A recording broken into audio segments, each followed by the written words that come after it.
Ok, salut à tout le monde, frère. Salut ma soeur, j'espère que tu vas bien. En tout cas, moi, je me porte super bien. Comme d'hab, Mohamed est toujours super cool. Non, right? Aujourd'hui, encore, on est venu ici pour vous présenter un sujet qui est vraiment important.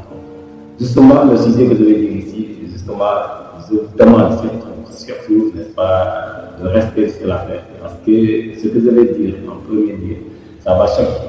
Mais au fur et à mesure, n'est-ce pas, que vous suivez cette vidéo-là, vous allez comprendre et ça va vous servir beaucoup dans la vie. Right? C'est quoi le sujet aujourd'hui? C'est les 5 choses que Dieu ne peut pas faire. Il y a beaucoup même de choses, mais quand même nous allons prendre 5 choses que Dieu ne peut pas faire. Vous avez compris? Right? Maintenant, avant de continuer, de lister ces 5 choses-là, je vous demande juste, n'est-ce pas, de vous s'abonner et surtout aussi activer la cloche de notification pour ne pas manquer les prochaines vidéos qu'on va publier dans cette plateforme qu'on appelle Vivre de ses compétences éducatives. Donc on est là pour s'éduquer, bien sûr. Right? Donc, passons directement, n'est-ce pas, au but du sujet, n'est-ce pas, directement. Donc, il y a premièrement, connaisseuse que Dieu ne peut pas faire, c'est de mentir.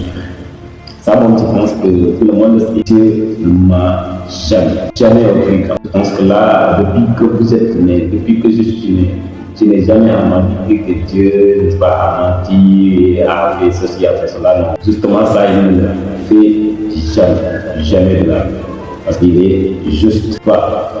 Deuxièmement, il ne se trompe jamais. Il ne se trompe jamais.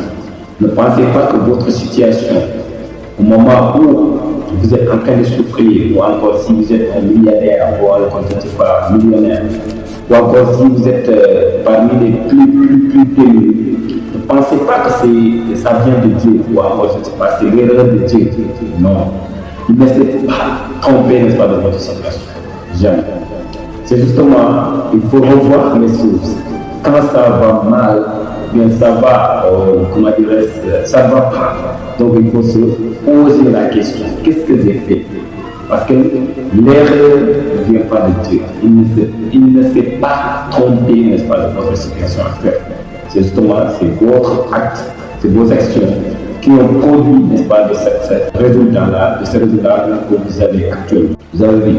Donc, ceux qui vont dire, ou ceux qui disent que Dieu, n'est-ce pas, je ne sais pas, m'a fait ceci, il s'est trompé, il a donné, je ne sais pas, celui-ci, de la richesse, l'autre, la connaissance, etc.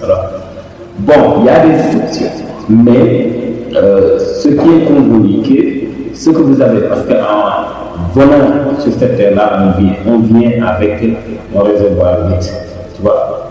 Donc, c'est de fur et à mesure que nous développons des aptitudes, n'est-ce pas, et remplir ce réservoir-là. Donc, c'est pas l'erreur de Dieu.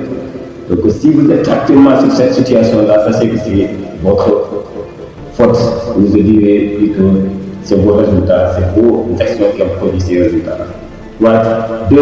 Troisièmement, c'est Dieu ne peut pas bénir ce mensonge. Ça, il faut la mettre ici, hein, parce que ce qui fatigue, surtout nous les Africains en général, donc ce qui nous fatigue, c'est qu'on parle trop de parole partout, tu vois. Alors que ça, c'est très dangereux, très dangereux. Parce que quand vous mentez, tu vois, quand vous mentez, et vous dites que je ne sais pas, j'ai fait ceci, alors que ce n'est pas normal, ce n'est pas vous qui l'ont fait. Et ou en plus aussi, vous mentez jusqu'à avoir, n'est-ce pas, un poste que vous n'avez pas mérité. Sachez que ce poste-là ne sera pas béni. Bien sûr, le poste sera bien, mais la manière dont vous allez offrir ce poste-là, ça sera très mauvaise. Et ça va avoir aussi des répercussions, soit d'abord sur vous-même, parce que vous allez travailler tout en restant toujours inquiet, ou encore dire que bon, je travaille, mais quand même je sais que je n'ai pas mérité ça, tu vois. Je sais que je n'ai pas mérité. Et deuxièmement aussi, tout ce que vous allez gagner de ce poste-là, ça ne va pas vous servir, parce que ça vient, ça part, ça vient. Parce que ce n'est pas le fruit de votre travail, tu vois. Vous avez menti ou quelqu'un a menti pour vous, que vous soyez là. Et ça, c'est très grave. Tu vois, parce que vous n'allez jamais réussir. Jamais. La quatrième chose, il ne peut pas ne pas exaucer une bonne prière faite par une bonne personne et pour une bonne. Donc, si vous priez très bien et que vous soyez cette personne-là, c'est pourquoi j'ai commencé l'autre. Tu vois, être juste. Que vous soyez cette personne-là qui est juste. Tu vois. Et en plus aussi, vous êtes convaincu de la chose que vous voulez bien sûr. Donc, que vous désirez vraiment. Donc, quand vous priez Dieu pour cette chose-là, il va vous. Ça montre, c'est sûr et certain. C'est pourquoi quand vous comprenez ça, il n'y a pas quelque chose qui peut vous freiner dans la vie. Il n'y a pas.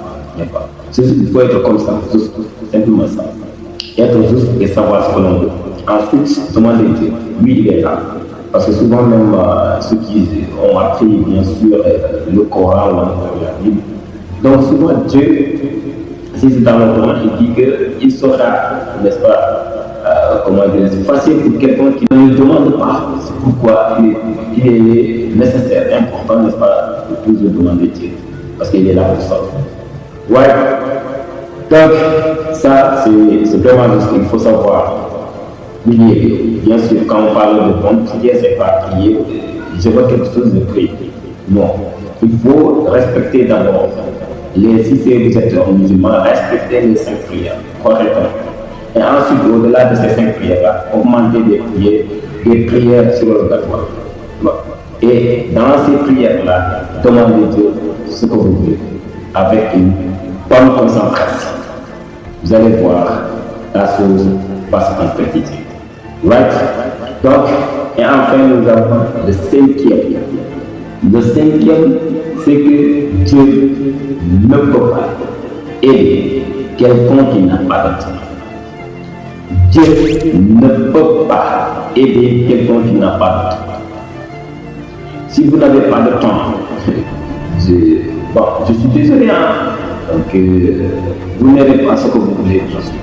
Parce que quand on voit que la personne dit que bon, si on lui présente, comment dire, par exemple, une formation, il dit que non, je n'ai pas ce temps-là, je passe ce temps, je ne pas suivre des vidéos comme celle-ci, bien sûr, tu vois, je passe le temps, parce que je suis trop occupé, etc.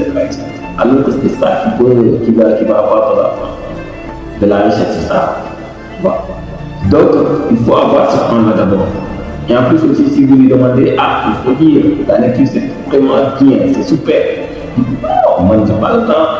Je commence, je débute mon travail à partir de 8 heures et je descends à 23 heures, tu vois. Et là, j'ai un petit temps, n'est-ce pas, pour dormir. Donc, je n'ai pas le temps, n'est-ce pas, pour lire, je ne sais pas quoi. Alors que, il faut justement, j'ai l'habitude de dire, n'est-ce pas, mais surtout, ne pensez pas que la richesse, c'est le fait d'avoir beaucoup de richesse. Bien sûr, je parle dans un cadre lycée, tu vois, c'est du surnaturel. Non, c'est juste des gens qui se concentrent et qui lisent beaucoup, tu vois, qui lisent beaucoup, qui se forment, qui se forment, etc. Ce sont ces gens-là, que ce soit dans le domaine de l'office, dans le domaine du business, à l'école, c'est-à-dire dans le domaine professionnel, à l'école, etc. C'est des gens qui sont des lecteurs en permanence. Tu vois. Même les grands marabouts que vous connaissez, ces gens-là, ils ne savent jamais lire. Toujours ils lisent le Coran, les autres, je ne sais pas, livres, amplifier ça. Et vous, en tant que personne lambda, puisque vous voulez bien sûr avoir beaucoup de choses, la richesse, l'abondance, alors que vous dites que la lecture, vous n'avez pas le temps pour la lecture. C'est vraiment dommage. Je vous assure que c'est vraiment dommage. Si vous voulez réussir, lisez beaucoup. Ça, c'est la première secret.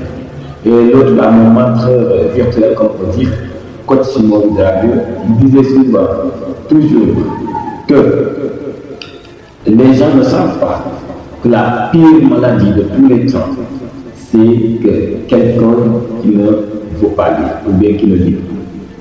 Si vous ne lisez pas, vous avez une maladie qui est plus pire que toutes les autres maladies. Tu vois? Parce que c'est la base en fait. Donc quand on vient aussi dans le Coran suivant, on dit que Dieu nous dit qu'il faut aller chercher la connaissance jusqu'en Chine, même s'il s'agit de la Chine. Maintenant, auparavant, on marchait. Tu vois. Donc tu fais marcher pied jusqu'à Chine et tu cherches là-bas la connaissance. Tu vas aller chercher la connaissance. Voilà. Donc ça, c'est très important.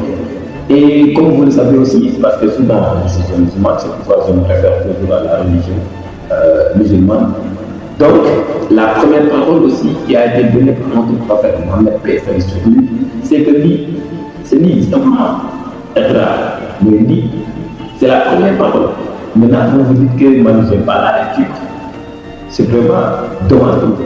Et actuellement, il y a plein de livres qui sont dans les sites internet.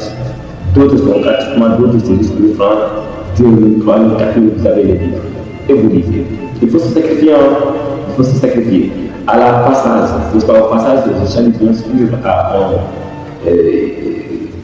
comment dire, c'est un ami comme lui, parce que tous les gens qui aiment la lecture, je les considère comme des amis. Donc, Ousmane, il est de Ouassel, dans la commune de Ouassel, bien sûr. Tu vois, au Sénégal, bien sûr, dans la région de Kolda et plus précisément dans la commune de Ouassel. Lui, il a pris, bien sûr, son économie, je peux dire, son économie. Donc, il a pris toute cette économie-là pour acheter juste des livres auprès de moi. Ça, je sais que c'est ce que je lui ai dit que, Inch'Allah, tu vas raconter, n'est-ce pas, ton histoire à des milliers de personnes. Parce que tu vas réussir. Je sais que tu es motivé. Parce que c'est la première pas vers la réussite. Ouais. Donc, je pense que ce sont ces 5 éléments-là que je voulais vous présenter que Dieu ne peut pas faire. Parce que si on dit que Dieu ne peut pas faire quelque chose, vous allez considérer que celui-là, c'est un Satan en fait. C'est un diable, tu vois. Donc, alors c'est pas ça. Ouais. Donc, surtout, n'oubliez pas de